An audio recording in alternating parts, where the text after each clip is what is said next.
University మంచి భవిష్యత్తు కోసం తెలుగు విద్యార్థులు ఇష్టపడే యూనివర్సిటీ. కాల్ 9059052378 9059052379.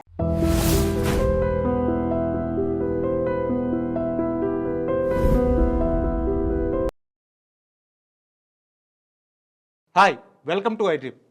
ఛాంపియన్స్ ట్రోఫీ సంబరాలు అయిపోయాయి. ఇప్పుడు మనందరికీ కావాల్సిన ఐపీఎల్ వచ్చేస్తుంది. ఐపీఎల్ అనగానే మనందరికీ గుర్తొచ్చేది ఎస్ఆర్హెచ్ టీం. మన హైదరాబాద్ టీం ఎలా ఉంది, మన టీంలో బలం ఏంటి, బలహీనత ఏమైనా ఉందా, ఇలాంటి అన్ని విషయాలు తెలుసుకోవడానికి మనతో పాటు చాణక్య ఉన్నారు. చాణక్యని అడిగి మరిన్ని విషయాలు తెలుసుకుందాం. హాయ్ చాణక్య. హాయ్ రాజా గారు. ఐపీఎల్ వచ్చేస్తుంది. ఎస్. మన ఎస్ఆర్హెచ్ టీం ఎలా ఉంది, ఆ టీం బలం ఎలా ఉంది, బలహీనతలు ఏమైనా ఉన్నాయా, అసలు ఆ టీం ఫార్మేషన్ మీరు ఎలా చూస్తున్నారు? థ్యాంక్ యూ రాజా గారు. మెయిన్ ఏంటంటే ఇంక నుంచి మన ఐ డ్రీమ్లో రోజుకు ఒక మరి ఐపీఎల్ టీం యొక్క రివ్యూ అనేది కూడా మనం చేస్తున్నాం కాబట్టి ఫస్ట్ ఆఫ్ ఆల్ ఎస్ఆర్హెచ్ టీంతోనే మనం మొదలెడుతున్నాం. మన హోమ్ టీం కాబట్టి హోమ్ టీంని ఎప్పుడైనా సపోర్ట్ చేయడానికి ప్రతి ఒక్కరు ముందుంటారు. కానీ ఒక 2 years బ్యాక్ ఒక్కసారి ఎస్ఆర్హెచ్ స్టోరీ ఒకసారి తీసుకుంటే 2022 అండ్ 2023 ఈ 2 years మాత్రం చాలా లోయెస్ట్ ఫేస్ అనేది కూడా చూసాం. కానీ ఎప్పుడు ఎవరు ఎక్స్పెక్ట్ చేయని విధంగా ఒక్కసారి Travis Head and Abhishek Sharma, then later Nitish Kumar Reddy, వీళ్ళు ఎప్పుడైతే లాస్ట్ ఇయర్ ఒక్కసారిగా ఫామ్లోకి వచ్చి ఒక టాప్ స్కోర్స్, ఇంతవరకు ఏ టీంకి లేనంత చరిత్ర మన ఎస్ఆర్హెచ్లో ఐపీఎల్ బోర్డు మీదే టాప్ స్కోర్స్ పెట్టి దాన్ని కూడా చేసేంత కెపాసిటీ ఉన్న టీం ఏదైనా ఉందంటే అది ఎస్ఆర్హెచ్ అని భయపెట్టే విధంగా టీం తయారైంది.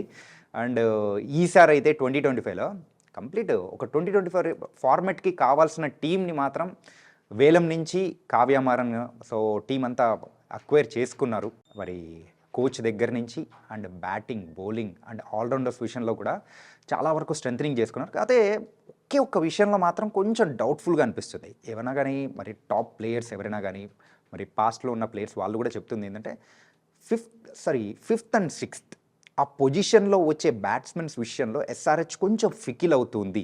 దానికి పర్ఫెక్ట్ రీప్లేస్మెంట్ మాత్రం ఎవరిని తీసుకోలేదు అని చెప్పేసి అని అంటున్నారు.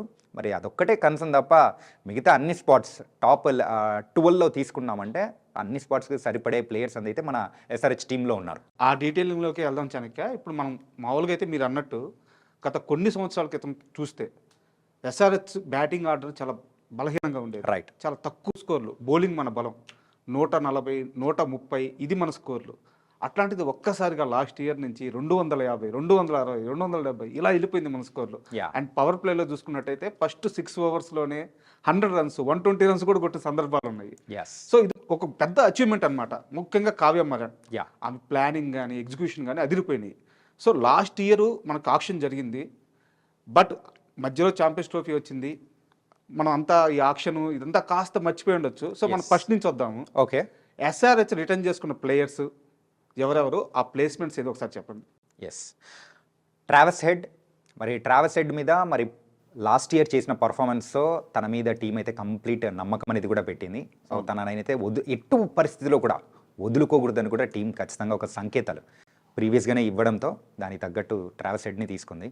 అండ్ తర్వాత ప్యాట్ కమిన్స్, కెప్టెన్ విషయంలో తను చేసినంత అంటే సపోర్ట్ ఎస్ఆర్హెచ్కి ఎవ్వరూ ఇవ్వలేదు. మంచి విజయాలు అనేది కూడా దక్కింది. అంటే అట్టడుగు స్థాయిలో ఉన్న ఎస్ఆర్హెచ్ టీంని టాప్లో కూర్చోబెట్టాడు. మరి అది కాకుండా మరి వరల్డ్ కప్ గెలిచిన అనుభవం అనేది కూడా ప్యాట్ కమిన్స్కి ఉంది.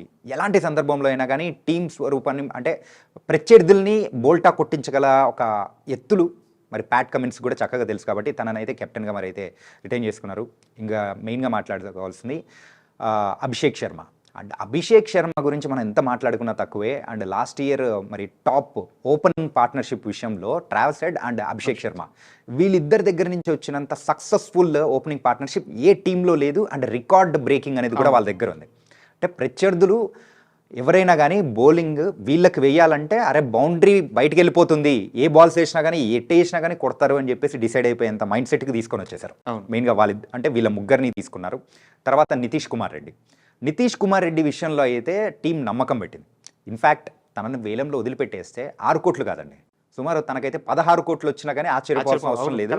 ఎందుకంటే మంచి ఫ్యూచర్ ఉంది అండ్ యంగ్స్టర్ అండ్ తనకున్న ఇంటెంట్ చాలా ఉంది. పరిస్థితులకు తగ్గట్టు ఆడే ప్లేయరు. ఆల్రౌండర్, అటు బౌలింగ్ వేయగలుగుతాడు, అటు బ్యాటింగ్ చేయగలుగుతాడు. ఇన్ఫ్యాక్ట్ ఇంకొంచెం అనుభవం వచ్చిందంటే ఫ్యూచర్ మన ఎస్ఆర్హెచ్కి కెప్టెన్ అయ్యే అవకాశాలు కూడా మన నితీష్ కుమార్ రెడ్డి దగ్గర నుంచి ఉన్నాయనిపిస్తూ ఉంది. అండ్ తర్వాత ఇంకెవరైనా చెప్పుకోవాలంటే 5th ప్లేస్లో క్లాసన్. బా మిడిల్ ఆర్డర్లో క్లాస్ ఉన్నాడంటే హ్యాపీగా తడిగుడ్డేసుకొని పడుకోవచ్చు అనే టైప్లో అయితే మన ఎస్ఆర్హెచ్ ఫ్యాన్స్ అందరూ కూడా డిసైడ్ అయిపోయిన సందర్భాలు కూడా మనం చూస్తూ ఉన్నాము. అట్టడుగు స్థాయిలో ఉన్న టైంలో కూడా సో తన దగ్గర నుంచి వచ్చిన బ్యాటింగ్ ఇంటెంట్ కానీ సో తనతో పాటు పర్ఫెక్ట్ పార్ట్నర్షిప్ ఇచ్చేవాళ్ళు లేరు, కానీ సో ఇచ్చినింటే వేరుగా ఉండేదేమో ఇంతకుముందు సీజన్లో అనుకున్నాము. అది లాస్ట్ సీజన్లో మనకు కనిపించింది. ఈ 5 ప్లేయర్స్ని మాత్రం అట్లే అట్టు పెట్టుకుంది, కానీ రికార్డు బ్రేకింగ్ ఎవ్వరూ ఎక్స్పెక్ట్ చేయని విధంగా క్లాసన్కి మాత్రం 23 crores అనేది కూడా కావ్య మారన్ మరి ఇచ్చింది. ఎందుకంటే ఇప్పుడు మనం తీసుకున్న ఈ 5 ప్లేయర్స్లో ఏ ఒక్కరిని బయటికి వదిలిపెట్టినా కానీ వాళ్ళకు మాత్రం ఖచ్చితంగా ఇప్పుడు మనకు రిషబ్ పంత్, కేఎల్ రాహుల్ వాళ్ళకు వచ్చిన దానికి ఈక్వల్గా వచ్చే అవకాశాలు కూడా ఉన్నాయి. అందుకోసం మరి అలాంటి వాటిని వదిలిపెట్టుకోకూడదని చెప్పేసి కావ్య మారన్ పర్సు తక్కువ ఉన్నా కానీ వాళ్ళ మీద నమ్మకం పెట్టుకుంది. ఎలాగైనా కానీ వాళ్ళని మెయిన్ కోర్ టీమ్ సో వీళ్ళేం డిసైడ్ అయిపోయారు. అండ్ మీరు ఒక 4 బ్యాట్స్మెన్ పేర్లు చెప్పారు. హెడ్, అభిషేక్ శర్మ, అలాగే క్లాషను, నెక్స్ట్ వచ్చేసి మనకి నితీష్ కుమార్. యాక్చువల్గా లాస్ట్ సీజన్లో ఈ నలుగురిని చూసి ఓయమ్మ వీళ్ళు కాటేరమ్మ కొడుకులు అన్నారు. ఎగ్జాక్ట్లీ. ఇప్పుడు వీళ్ళకి తోడుగా ఇషాన్ కిషన్ వచ్చి చేరాడు. అండ్ ఎస్ఆర్హెచ్ అంటే హైదరాబాద్ ఓపెన్ స్టేడియం పిచ్లు మీకు తెలిసిన బ్యాటింగ్కి ఇంకా సూపర్ బ్యాటింగ్ పిచ్లు అవి. కిషన్ ఆట కూడా దీనికి తగ్గట్టు సరిపోద్ది. ఇప్పుడు మీరు ఓవరాల్గా ఇప్పుడు చెప్పినప్పుడు బ్యాటింగ్ వరకు ఎస్ఆర్హెచ్ బలాన్ని ఎలా చూస్తారు? ఇన్ఫ్యాక్ట్ లాస్ట్ ఇయర్ ఒక చిన్న ఇంటర్వ్యూ అనేది ఒకటి రయాన్ పరక్తో జరిగిందండి. ఓకే. రయాన్ పరక్తో జరిగినప్పుడు సో ఏ టీంని చూసి మీరు అంటే ఫియర్ అవుతున్నారు అని అంటే సింపుల్గా ఆలోచించకుండానే ఎస్ఆర్హెచ్ అని చెప్పాడు. ఎందుకు చెప్పాడు మరి దాన్ని బట్టి మనం అర్థం చేసుకోవచ్చు. ఏంటంటే అలాంటి బ్యాటింగ్ లైనప్ సో ఎవరి దగ్గర ఏ టీం దగ్గర ప్రస్తుతం తీసుకున్న టీంల దగ్గర ఎవరి దగ్గర లేదు. ఇన్ఫ్యాక్ట్ చెప్పాలంటే వేరే టీంలలో సో అంటే ఆ ప్లేస్కి టెస్ట్ చేస్తూ ఉన్నారు. అంటే బ్యాకప్ ఆప్షన్గా వీళ్ళు పర్ఫెక్ట్ అవుతారా లేదా అని చెప్పేసి అనుకుంటారు. కానీ నేను ఇప్పుడు చెప్పిన 5 పేర్లు కూడా మెయిన్గా ఈ 4 పేర్లు ఫస్ట్ ఈ 4 అయితే ఖచ్చితంగా పర్ఫెక్ట్ వాళ్ళ పొజిషన్స్ ఏ బ్యాటింగ్ పొజిషన్లో వాళ్ళు పర్ఫెక్ట్ సెట్ అవుతారు అని వాళ్ళైతే కరెక్ట్ గురి చూసి పటక్కని కొట్టమంటారు చూసారా, అలా కొట్టారు. సో కావ్య మారన్ వాళ్ళ టీం అయితే కరెక్ట్ పర్ఫెక్ట్ దానికి తగ్గట్టు ప్లేస్మెంట్స్ కూడా సెట్ చేసుకున్నారు. సెట్ అయిపోయింది. వాళ్ళకి తోడు మీరు అనుకున్నట్టు ఇషాన్ కిషన్. మరి ఇషాన్ కిషన్ జార్ఖండ్ డైనమైట్ అంటారు. మరి జార్ఖండ్ నుంచి వచ్చిన మరో డైనమైట్ మనం ముందు చూసాం ధోని. మరి ధోని గురించి అయితే మనం ఎంత చెప్పుకున్నా తక్కువే. One of the successful captain in the world క్రికెట్లో. సో అలాంటి కెప్టెన్ వచ్చిన ప్లేస్ నుంచే మరి వచ్చాడు ఇషాన్ కిషన్. కాకపోతే తన దగ్గర నుంచి ఉన్న కొన్ని పర్సనల్ రీజన్స్ వల్ల మరి బీసీసీఐ కాంట్రాక్ట్ అనేది కూడా కోల్పోయారు. మరి ఎవరైనా కానీ ఒక యంగ్స్టర్ చేసిన తప్పులే తను కూడా చేశాడు. కానీ తప్పులు తెలుసుకున్న తర్వాత మరొకసారి టీంలోకి రావాలి ఒక కసితో ఒక పర్ఫార్మెన్స్ అనేది కూడా ఎవరి దగ్గర నుంచైనా ఉంటుంది. ఈవెన్ క్రికెటర్స్లో కొంచెం ఎక్కువ ఉంటుంది. చాలా మంది దగ్గర నుంచి కూడా మనం చూసాం. అయ్యర్ని ఎగ్జాంపుల్ చూసాం కదా. యా అలాగే ఇప్పుడు ఇషాన్ కిషన్లో సేమ్ అదే ఫైర్ కనిపిస్తూ ఉంది. ఆ ఫైర్తో మిగతా టీమ్స్ని కూడా తగలబెట్టేస్తాడు అని కూడా అనిపించేలా ఉంది. ఈగల్ ఫైర్ మరి ఆ ఫైర్ మరి ఇషాన్ కిషన్ మరి ఏంటంటే మనం కూడా చెప్పుకుంటున్నాం మన పాత సామెతలు అగ్నికి వాయువు తోడైనట్టు. అలాగే ఇప్పుడు వీళ్ళ 4 తోడు ఇషాన్ కిషన్ వచ్చి యాడ్ అవ్వడంతో ఆ స్ట్రెంథనింగ్ అనేది ఈ టాప్ 5 బ్యాట్స్మెన్స్ని చూసి ఖచ్చితంగా ఏ టీం అయినా భయపడుతుంది. బౌలింగ్ ఎవరితో బౌలింగ్ వేయించాలనేది ఒక తికమకలోకి కెప్టెన్స్ పడే అవకాశాలు కూడా ఉంటాయి. అండ్ చాణక్య మనం అనుకున్నట్టు ఇషాన్ కిషన్తో పాటు మనోహర్ కూడా యాడ్ అయ్యాడు. యా. సో ఒక్కసారి మన బ్యాటింగ్ ఆర్డర్ పొజిషన్స్ చెప్తారా? ఖచ్చితంగా. ఫస్ట్ అయితే అభినవ్ మనోహర్ గురించి కూడా మాట్లాడుకుందాం. అభినవ్ మనోహర్ అయితే ఒక పర్ఫెక్ట్ హిట్టర్. అండ్ తన దగ్గర నుంచి అయితే మనము సో లాస్ట్ ఓవర్స్ ఏదైతే క్లోజింగ్ ఓవర్స్ ఉంటాయో ఆ టైంలో మనోడు చేసే హిట్టింగ్ కానీ అక్కడ ఎక్కువైతే వికెట్ పడుతున్నా కానీ ఇంకో ఎండ్లో మాత్రం తను నిలబడి ఆ స్కోర్ అనేది పరిగెత్తిచ్చే అవకాశాలు అనేది కూడా ఎక్కువ ఉండాలి. అంటే తను రీసెంట్గా ఆడిన సయ్యద్ ముస్తాక్ అలీ ట్రోఫీలో కూడా తన ఒక బ్యాటింగ్ ఇంటెంట్ కానీ ఎక్కువగా హాఫ్ సెంచరీలు ఎక్కువ చూసాం. సెంచరీ తక్కువ ఉన్నా కానీ హాఫ్ సెంచరీలు చూసాము. తన దగ్గర నుంచి బ్యాటింగ్ కూడా పవర్ఫుల్ హిట్టింగే చూసాం. మరో టీమ్ ప్లేయర్ తను. ఎగ్జాక్ట్లీ. గతంలో ఇండియన్ టీంలో సురేష్ రైనా అని ఒక ప్లేయర్ ఉండేవారు. యా. ఆ రైనా లాగా అతను టీంకి ఏది అవసరం అలాంటి అవుట్పుట్ ఇవ్వగల ప్లేయర్ అనమాట. Right hand batsmen. And previous సీజన్లో అయితే గుజరాత్ టైటన్స్ తరపున కూడా ఆడాడు. గుజరాత్ టైటన్స్ తరపున ఆడినప్పుడు తను దిగిన బ్యాటింగ్ పొజిషన్స్ ఏదైతే ఉన్నాయో 6 and 7 ఆ బ్యాటింగ్ పొజిషన్స్లో అయినా దానికి తగ్గట్టు హిట్టింగ్ అనేది కూడా చూసాము. కానీ తనని ఎందుకు వదిలిపెట్టుకున్నారో అర్థం కాలేదు గుజరాత్ టైటన్స్. వాళ్ళకున్న సో తగ్గట్టు మన కోసమే యా మేబీ అయింటుంది. పర్ఫెక్ట్ టైంలో వాళ్ళు కూడా అభినవ్ మనోహర్ని పిక్ చేసుకోవడంతో మనకు ఆ 7th బ్యాటింగ్ పొజిషన్కి పర్ఫెక్ట్ సెట్ అయ్యే వాళ్ళు ఎవరైనా ఉన్నారంటే so no doubt only one name Abhinav Manohar అని చెప్పేసి టీం సెట్ చేసేసుకున్నారు. అండ్ బ్యాటింగ్ పొజిషన్స్ ఒకసారి చూసుకుంటే ఓపెనింగ్ అయితే ట్రావెస్ హెడ్, అభిషేక్ శర్మ వీళ్ళిద్దరిని మార్చే ప్రసక్తి లేదు, వాళ్ళని ఆపే పరిస్థితులు లేవు. అండ్ థర్డ్ పొజిషన్లో మైట్ బి నితీష్ కుమార్ రెడ్డి వచ్చే అవకాశాలు ఎక్కువగా ఉన్నాయి. ఎందుకంటే పరిస్థితులకు తగ్గట్టు ఆడడము, ఏదైనా వికెట్ పడినా కానీ సో తను అంటే ఈవెన్ స్పిన్నర్స్ని చక్కగా ఆడగలుగుతాడు, పేసర్స్ని చక్కగా ఎదుర్కోగలుగుతాడు. కాబట్టి తనకు అబ్ ద ఆర్డర్ ప్రమోషన్ అనేది కూడా ఇచ్చి ఇంతకుముందు మనము 5-6 పొజిషన్స్లో చూసేవాళ్ళము. ఇప్పుడైతే సో థర్డ్ పొజిషన్ అయితే ఫిక్స్డ్గా అది నితీష్ కుమార్ రెడ్డిది, ఇది నాది అని రాసి పెట్టేసుకుంటాడేమో. కిషన్ ఏమన్నా వచ్చే ఛాన్స్ ఉంటుందా? కిషన్ వచ్చే అవకాశాలు తక్కువగా ఉంటుంది. ఎందుకంటే ఆల్రెడీ ఫస్ట్ ఓపెనింగ్ పార్ట్నర్షిప్లో ఇద్దరు లెఫ్ట్ హ్యాండ్ బ్యాట్స్మెన్స్ ఉన్నారు. అక్కడ కొంచెం చేంజ్ చేయడం కోసము, కొంచెం వెరైటీ ఉండడం కోసము అక్కడ నితీష్ కుమార్ రెడ్డి థర్డ్ పొజిషన్లో ఉంటాడు.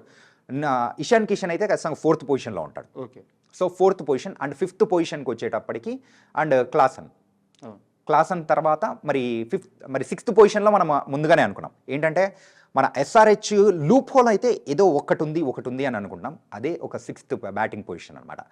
ఆ సిక్స్త్ బ్యాటింగ్ పొజిషన్కి మాత్రం అభినవ్ తాడే అండ్ తనతో పాటు కూడా సచిన్ బేబీ ఈ రెండు ఆప్షన్స్ అయితే ఉన్నాయి.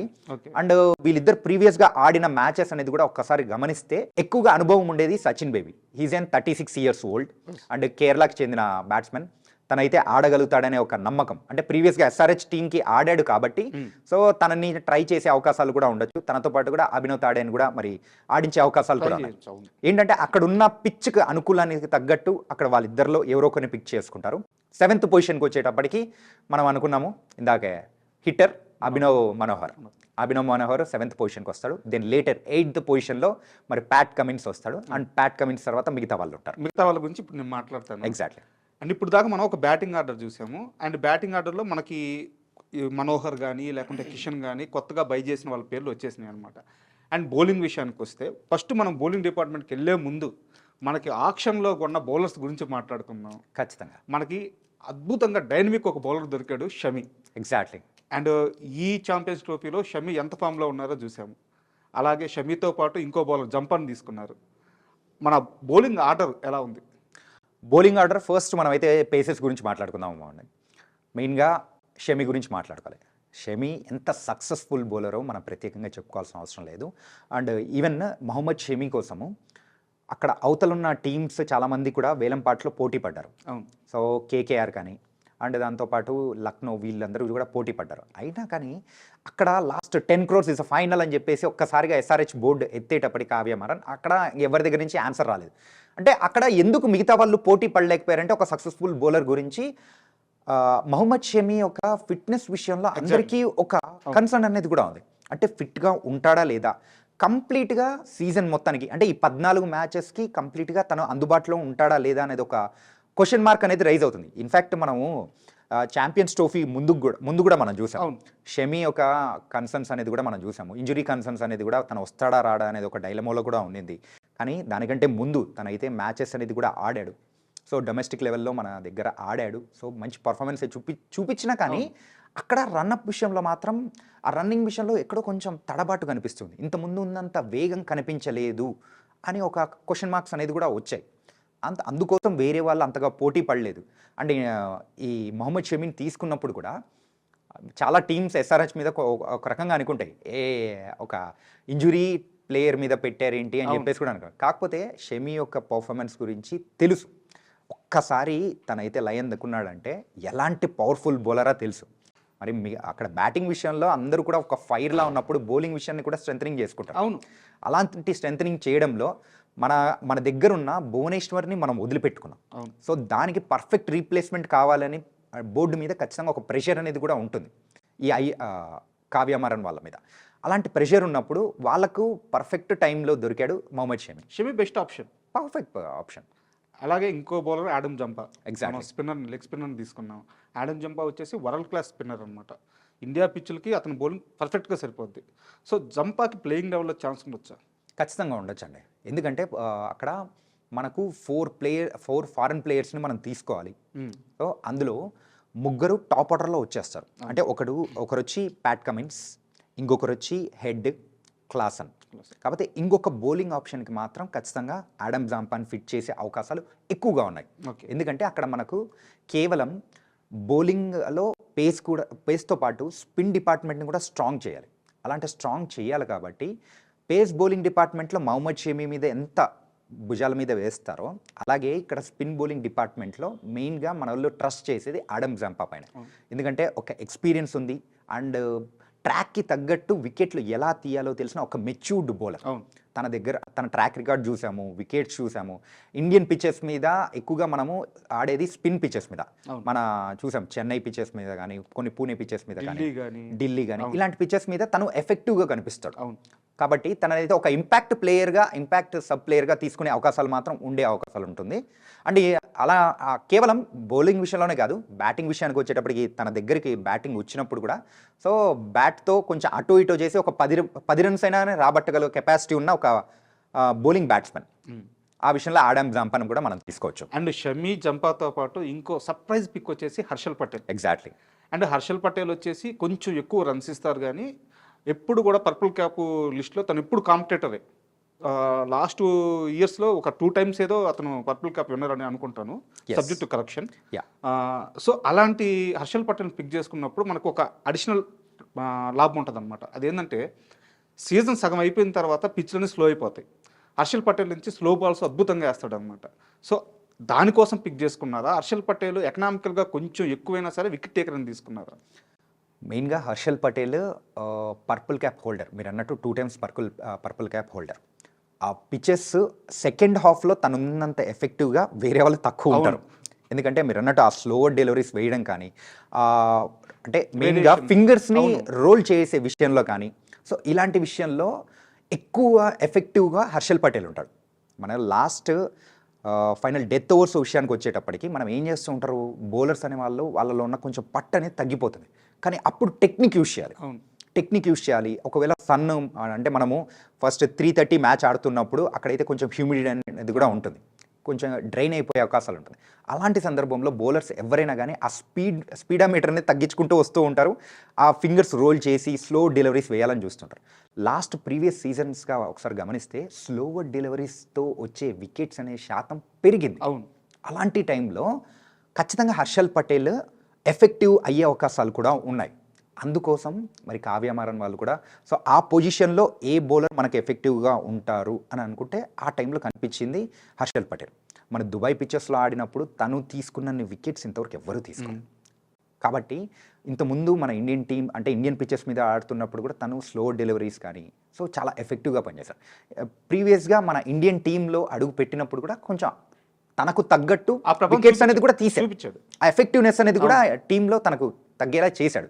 కాబట్టి తనని తీసుకుంటే బాగుంటుంది అనే విషయంలో హర్షల్ పటేల్ని కూడా తీసుకున్నారు.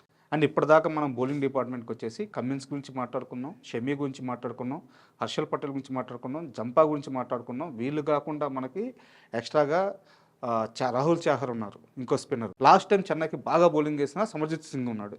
సో ఇంతమంది మనకు ఆప్షన్స్ ఉన్నారు కాబట్టి ఒక్కసారి మన బౌలింగ్ ఆర్డర్, ఫైనల్ ఆర్డర్ ఏంటి, ఎలా ఉండబోతుందని కమిన్స్ నుంచి చెప్తారా? బౌలింగ్ విషయానికి వచ్చేటప్పటికి మెయిన్గా Pat Cummins, Mohammed Shami, Adam Zampa, and ఇంకొక స్పిన్నర్ని తీసుకొని రావాలి కాబట్టి రాహుల్ చహర్తో పాటు హర్షల్ పటేల్, ఈ 5 members తీసుకొని వస్తారు. మెయిన్గా మనకి నితీష్ కుమార్ ఎలాగో ఉన్నాడు, తను కూడా ఒక పేస్ బౌలింగ్ ఆల్రౌండర్ కాబట్టి సో తను కూడా కొంచెం యాడెడ్ అయ్యే అవకాశాలు ఉంటుంది. అంటే వీళ్ళందరూ ఎఫెక్టివ్గా కనిపించకపోతే అప్పుడు తనకు బౌలింగ్ ఇచ్చే అవకాశాలు కూడా ఉంటాయి.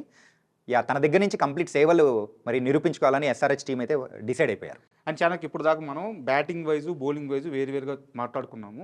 ఇప్పుడు కంప్లీట్ ప్లేయింగ్ 11 ఎలా ఉండబోతుంది ఒక్కసారి?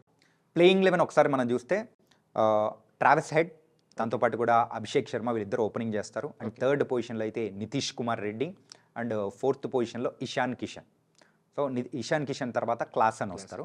క్లాసన్ తర్వాత మరైతే 6th బ్యాటింగ్ పొజిషన్లో అయితే అభినవ్ తాడే ఆర్ సచిన్ బేబీ. వీళ్ళిద్దరిలో అక్కడ పిచ్కి తగ్గట్టు ఆ రోజు వాళ్ళ ఉన్న ఇంటెంట్ని తగ్గట్టు మరి వాళ్ళిద్దరిలో ఎవరో ఒకరిని పిక్ చేసుకుంటారు. అండ్ 7th పొజిషన్లో అయితే ఫినిషర్గా మనకు ఒకరు కావాలి, పర్ఫెక్ట్ ఫినిషర్ అంటే అభినవ్ మనోహర్ అనే వాళ్ళు మనకు పర్ఫెక్ట్ డిసైడ్ అయిపోతున్నారు. మరి 8th పొజిషన్లో అయితే యాజ్ ఇట్ ఈస్ మనకున్న ప్యాట్ కమిన్స్, మన captain, SRH captain.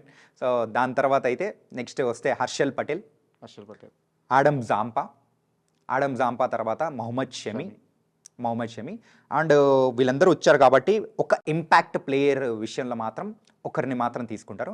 Might be తీసుకుంటే ఇంపాక్ట్ ప్లేయర్గా అయితే ఆడమ్ జంపాకి తోడుగా రాహుల్ చహర్ని ఇంపాక్ట్ ప్లేయర్గా పెట్టుకునే అవకాశాలు ఉంటుంది. ఎందుకంటే అక్కడ ఇద్దరు స్పిన్నర్స్, క్వాలిటీ స్పిన్నర్స్ని పెట్టుకుంటే ఆ పరిస్థితి అంటే పరిస్థితులు మార్చొచ్చు. మెయిన్గా వాళ్ళని ఎక్కువగా ట్రిక్కీగా పడేసే అవకాశం ఉంటుంది. అండ్ రాహుల్ చహర్ని కూడా మనం చూసాము, తను లాస్ట్ టైం ఆడిన మ్యాచెస్ కానీ తను ఎక్కువగా లెగ్ బ్రేక్ అనేది కూడా చేస్తుంటారు, లెగ్ బ్రేక్ బౌలర్. మరి అలాంటి విషయంలో తను చాలా ఎఫెక్టివ్గా ఉంటాడు కాబట్టి ఆ ఇంపాక్ట్ ప్లేయర్ విషయంలో మరి అక్కడ రాహుల్ చహర్ని పెట్టుకుంటారు. అండ్ మీరు చెప్పిన ప్లేయింగ్ లెవెన్ అంతా ఓకే, సూపర్ ఉంది. కాకపోతే ఒక చిన్న సమస్య కనిపిస్తుంది చాణక్య. మనకి లెగ్ స్పిన్నర్స్ ఎప్పుడైనా వికెట్ టేకర్స్ కానీ రన్స్ ఎక్కువ ఇస్తారు. రైట్. ఆఫ్ స్పిన్నర్స్ ఎప్పుడు వికెట్ పడకపోయినా కానీ రన్స్ సేవ్ చేస్తారనమాట. ఎక్కువ డాట్ బాల్స్ వేయగల కెపాసిటీ ఆఫ్ స్పిన్నర్స్కి ఉంటుంది. మన టీంలో అలాంటి ఒక ఆఫ్ స్పిన్నర్ మిస్ అవుతున్నారు అనిపిస్తుంది. కరెక్టే అంటారా? ఇన్ఫ్యాక్ట్ చెప్పాలంటే రాజా గారు, ఆ ఒక లూప్ హోల్ అయితే ఖచ్చితంగా ఉంది.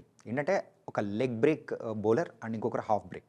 సో వీళ్ళిద్దరు కాంబినేషన్ అనేది డిఫరెంట్గా ఉంటుంది. కానీ అక్కడ మనకు మిస్ అయింది ఏంటంటే ఎక్కువగా మన టీంలో లెగ్ బ్రేక్ బౌలర్సే ఉన్నారు. అవును. కానీ ఇక్కడ హాఫ్ బ్రేక్ లేకపోయినా కానీ ప్రాబ్లం లేదు. కానీ దాన్ని ఫిల్ చేయడం కోసం అభిషేక్ శర్మ కానీ అండ్ ట్రావెస్ హెడ్, సో వీళ్ళిద్దరు వాళ్ళ సేవలు కూడా మరి ఇచ్చే అవకాశాలు కూడా ఉంటాయి. అండ్ ఇషాన్ కిషన్ అండ్ అలాగే తనతో పాటు కూడా మెయిన్ క్లాసన్, వాళ్ళిద్దరిని కూడా మెయిన్గా కీపింగ్ విషయంలో వాళ్ళిద్దరిని ఎక్కువగా వాడుకునే అవకాశాలు ఉంటుంది.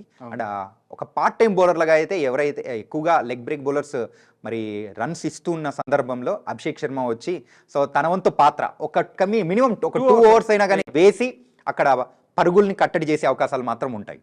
అండ్ ఇది పక్కన పెట్టేస్తే లాస్ట్ సీజన్ కన్నా ఇప్పుడు ఈ సీజన్ మన టీం చాలా బాగుంది, SRH team. Exactly. But last సీజన్లోనే మనం ఫైనల్ దాకా వెళ్ళాం. కలకత్తా మీద ఆ రోజు బ్యాట్ టైం అయ్యి తక్కువ స్కోర్కి ఆల్అౌట్ అయిపోయాం. ఆ రోజు కప్పు చేజారింది. ఇప్పుడు టీం చాలా బాగుంది, అన్నీ పర్ఫెక్ట్గా కుదిరినాయి. ఈసారి ఐపీఎల్లో మనకి ఎలాంటి విన్నింగ్ ఛాన్స్ ఉంటుంది అంటారు? విన్నింగ్ ఛాన్స్ అనేది కూడా చాలా ఎక్కువ ఉంది. టేబుల్ పొజిషన్ కూడా, టేబుల్ పొజిషన్ దాని గురించి కూడా మాట్లాడుకుందాం. కాకపోతే ఇంకొక విషయం కూడా మాట్లాడుకోవాలి. మనము టాప్ ప్లేయింగ్ 11 గురించే మాట్లాడుకున్నాం. కాకపోతే కొన్ని మనం లోపల దాచిపెట్టిన బ్రహ్మాస్త్రాలు అనేది కూడా ఉన్నాయి. ఓకే. ఈవెన్ ఆల్రౌండర్స్ విషయంలో కమిందు మెండీస్ కానీ మరి కార్స్ ఉన్నారు. అవును. కార్స్ని అంటే తను ఒక ఇంజురీ కన్సర్న్ ఉందని చెప్పేసి తన ప్లేస్లో సౌత్ ఆఫ్రికన్ ఆల్రౌండర్ అయిన మోల్డర్ని తీసుకొని వచ్చారు. సో వాళ్ళిద్దరు. అండ్ ఇంకొక విషయం చెప్పుకోవాలంటే ఇషాన్ మలింగా. సో వీళ్ళు కూడా కొంచెం టీంలో వాళ్ళకు ఎప్పుడైనా కానీ అవకాశం వచ్చిన రోజు నిరూపించుకుంటారని కూడా క్లియర్గా కనిపిస్తూ ఉంది. కాబట్టి వీళ్ళని కూడా మనం తక్కువ అంచనా వేయకూడదు. ఓవరాల్గా ఎవరినైతే మన స్క్వాడ్లో తీసుకున్నారో ఫ్యూచర్ని ప్రిడిక్ట్ చేసుకుంటూ అండ్ ప్రెజెంట్ టీమ్ని బ్యాలెన్స్ చేస్తూ అలాగే ఒక సీనియర్స్ అండ్ జూనియర్స్ దాంతోపాటు కూడా కొంచెం ఎక్స్పీరియన్స్ ఉన్న మిడిల్ వాళ్ళని కూడా అందరినీ బ్యాలెన్స్ చేసేటట్టు టీం కూడా కంప్లీట్గా ఉంది. అండ్ మన మెయిన్గా ఎస్ఆర్హెచ్ బ్యాటింగ్ చూసి ఖచ్చితంగా వేరే టీమ్స్ భయపడాల్సిన అవసరం ఖచ్చితంగా ఉంది. ఇది మాత్రం బల్లగుద్ది ప్రతి ఒక్కరు చెప్తారు అండ్ అదే చెప్తూ ఉన్నారు. వేరే ఏ టీంకి లేని పాజిటివ్స్ అంటే మన టాప్ 5 బ్యాటింగ్ పొజిషన్స్ ఈజీగా లాస్ట్ టైము 6 ఓవర్స్కే 136 కొట్టినంత దాన్ని బ్రేక్ చేస్తారేమో అనిపించేలా కూడా ఉంది. అభిషేక్ శర్మ కానీ ట్రావిస్ హెడ్ కానీ సూపర్ ఫామ్లో ఉన్నారు. దాని తర్వాత నితీష్ కుమార్ రెడ్డి కూడా ఇంజురీ నుంచి కొంచెం బయటకు వచ్చి ఇప్పుడు కూడా ఐపీఎల్ కోసం ప్రిపేర్ అవుతూ ఉన్నాడు. కాబట్టి so all batting positions are fine. And bowling department వచ్చేటప్పటికి వాళ్ళ బాధ్యతలను కూడా నిర్వర్తించడానికి ఒక పక్క షమి కానీ, హర్షల్ పటేల్, ప్యాట్ కమిన్స్ లాంటి టాప్ బౌలర్స్ అనే వాళ్ళు కూడా ఉన్నారు. ఆల్రౌండర్స్ విషయంలో కూడా మనకైతే డోకా లేదు. కొంచెం డౌన్ అయినట్టు, కొంచెం అక్కడ మీటర్ తగ్గినట్టు అనిపించింది. అంటే బ్యాటింగ్లో మన హై రేస్ చూపిస్తూ ఉన్నాము, బౌలింగ్లో హై రేస్ చూపిస్తున్నాము, కానీ ఆల్రౌండర్స్ విషయంలో ఎక్కడో అన్నట్టు ఉంటుంది. దాన్ని కూడా సెట్ చేసేస్తారు మన వాళ్ళు ఒక్కసారి మ్యాచెస్ మొదలైన తర్వాత. అండ్ పొజిషన్ గురించి అడిగారు. ఖచ్చితంగా టాప్ 4లో ఉండే అవకాశాలు ఎక్కువగా ఉన్నాయి. ఎందుకు టాప్ 4 ఉన్నాయంటే ఫస్ట్ జరిగే 8 మ్యాచెస్ అనేది కూడా బ్యాటింగ్కి అనుకూలించే పిచ్చెస్ మీదే మన టీం ఆడబోతుంది. కాబట్టి మనకు బలమే బ్యాటింగ్. అలాంటి బ్యాటింగ్ పిచ్చెస్ మీదే ఆడుతుంది. కాబట్టి ఫస్ట్ 8 మ్యాచెస్ ఏదైతే ఉన్నాయో మన టీం పర్ఫెక్ట్గా టార్గెట్ చేసి కూడితే మరి ఫస్ట్ హాఫ్లోనే మనము 12 పాయింట్స్కో 14 పాయింట్స్కో వెళ్ళిపోయే అవకాశాలు మాత్రం పుష్కలంగా కనిపిస్తూ ఉన్నాయి. Super. And cup winning chances అంటే ఒకవేళ టేబుల్లో మన టాప్లో ఉన్నా మనతో పాటు కొన్ని టీములు వస్తాయి. ఎవరు మనకి కాంపిటేటర్గా ఉన్నారు కప్పు కొట్టేటప్పుడు? ఇది కొంచెం చెప్పడం కొంచెం ట్రిక్కీ, ఎందుకంటే ప్రీవియస్ అయితే మనకు ఒక అంచనా వస్తుంది, టీంలో ఎవరున్నారు, వీళ్ళకి కొట్టే ఛాన్సెస్ ఉన్నాయి, వీళ్ళల్లో ఈ ప్లేయర్స్ మనకు సెట్ అయ్యే వాళ్ళు ఉన్నారు, వీళ్ళకు గెలిపించే సత్తా ఉందన్నారు. కాకపోతే ఇప్పుడైతే టీమ్ కాంపోజిషన్స్ మొత్తం మారిపోయాయి, ఫ్రెష్గా రాబోతూ ఉంది.